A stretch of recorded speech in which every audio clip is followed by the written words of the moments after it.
Hello, everyone. Hello. Is everybody able to hear me?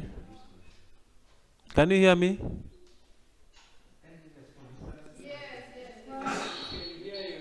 Okay. Okay. You are all welcome to this class. Hello. Can you hear me?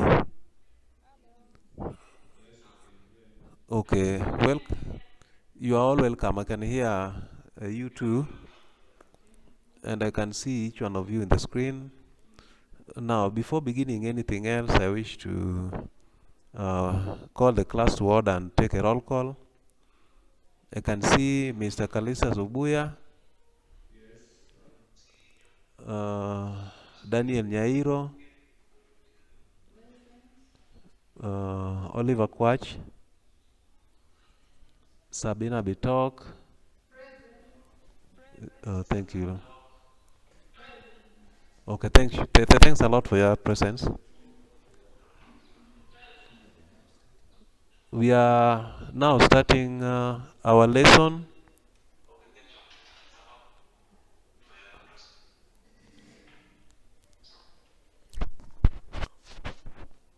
We are beginning our lesson of today.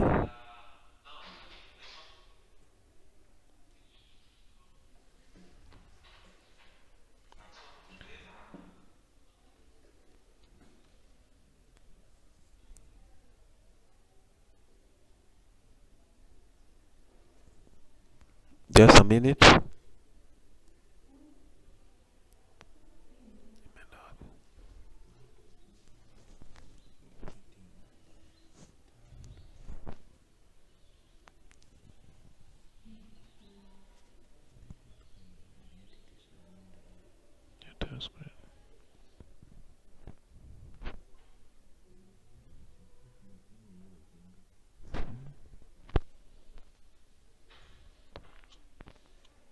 It's back.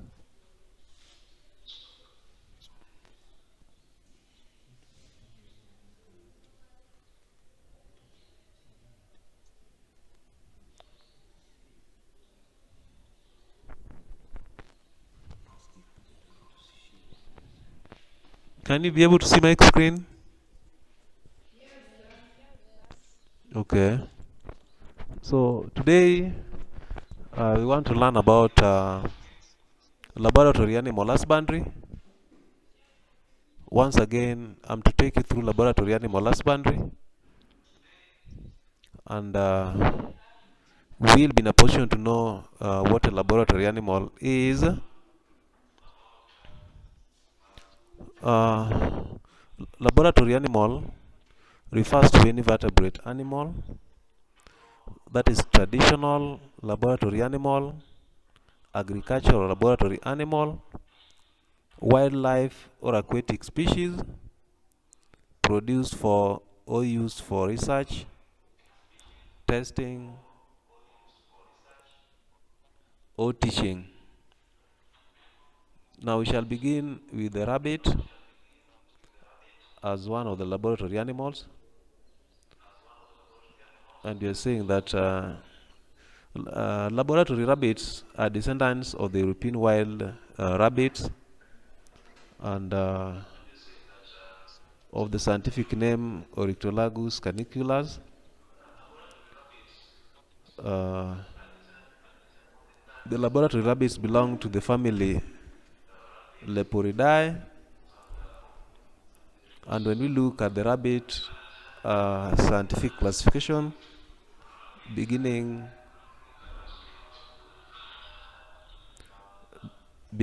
from the kingdom to the species, laboratory rabbit belongs to the kingdom Animalia, phylum Chordata, class Mammalia,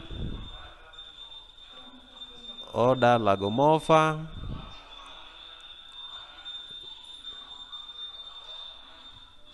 family Leporidae,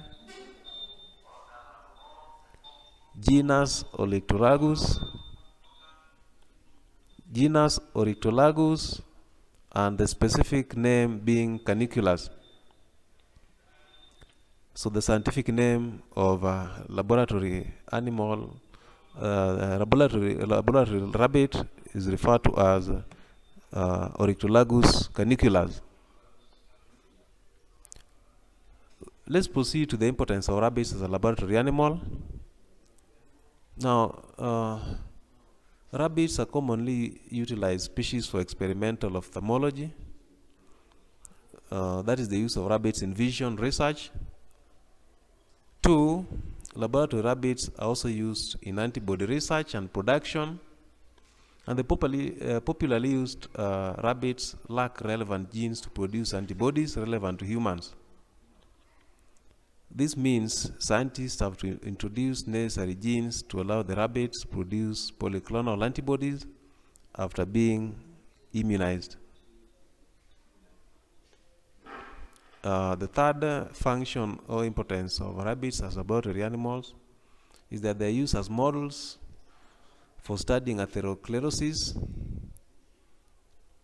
Atherosclerosis is often confused with the atherosclerosis. So now, atherosclerosis is a condition caused by a fatty, waxy buildup called plaque in the arteries, leading to clogged arteries and reduced blood flow. On the same note, researchers have both normal and transgenic atherosclerosis rabbit models. Rabbits have high sensitivity to high cholesterol diet, which makes them useful and easy model for atherosclerosis research.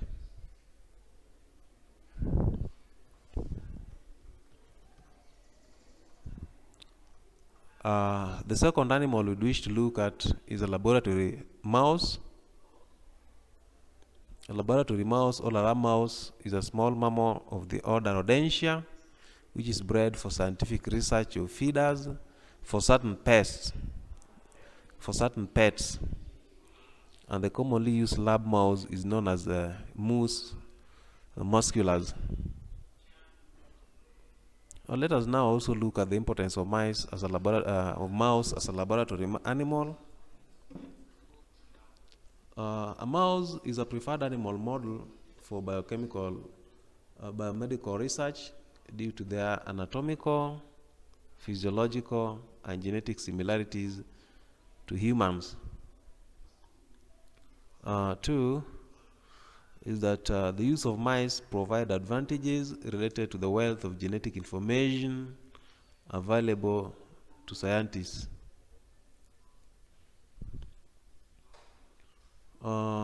We move to the laboratory animal structures or cages, and we'll start with the rabbit structure or cage.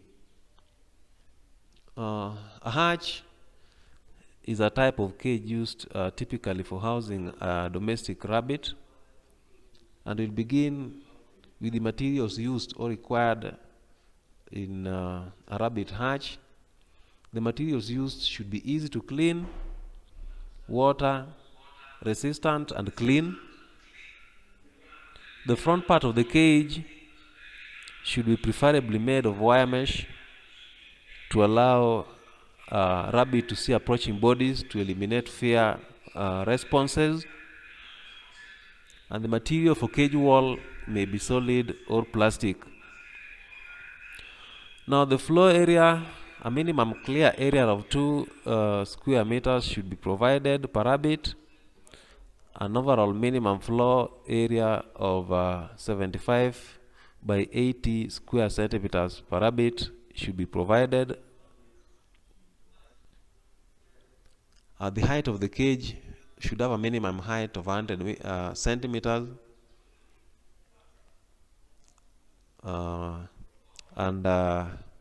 In case it is uncovered, then a minimum height of 125 centimeters should be provided. Cleaning of the cage will depend, especially the frequency of cleaning of the cage will depend or determined or influenced by the type and depth of bedding materials used stocking rates, and efficiency of air exchange in decreasing levels of noxious gases. If in any case shredded papers are used, they should be changed weekly.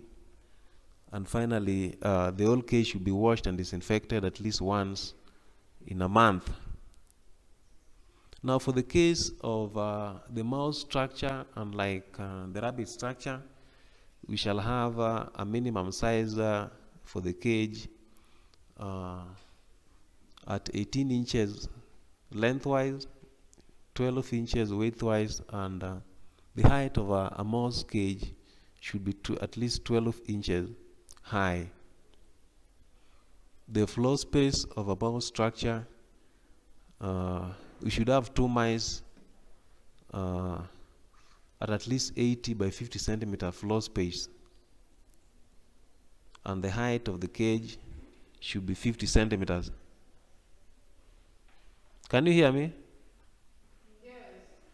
Now the space between the cage bars should not be larger than 6 millimeters, and the bedding material should have good layers of substrate provided at the depth of 15 centimeters, although 13 to 14 centimeters is okay.